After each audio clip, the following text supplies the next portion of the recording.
ఏ ప్రజల కొరకు, ఏ ఆత్మల కొరకు దేవుడు నన్ను పంపించాడో వాళ్ళని దేవుని రాజ్యం కొరకు సిద్ధపరిచే బాధ్యత నాది. అందుకే ప్రతి ఆత్మను గూర్చి దైవజనుడు ఎవరట? లెక్క అప్పగించేవాడట. కనుక మీ కుటుంబ భారాలు, మీ పరిస్థితులు, మీ సమస్యలు ఎన్ని రకాలుగా ఉన్నాయి, వాటన్నిటిని తన హృదయములో భరిస్తాడు. ఆ దుఃఖాన్ని మీరు ఏడుస్తే దైవజనుడు ఏం చేస్తాడు? ఏడుస్తాడు. మీరు బాధలో ఉంటే దైవజనుడు బాధపడతాడు.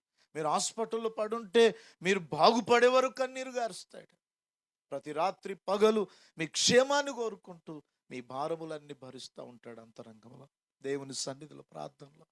కనుక దైవజనుడు ఎవరంటే ప్రతి విశ్వాసి యొక్క భారమును భరించువాడు.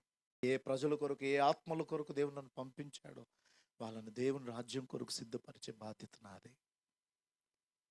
అందుకే ప్రతి ఆత్మను గూర్చి దైవజనుడు ఎవరట? లెక్క అప్పగించేవాడట. కనుక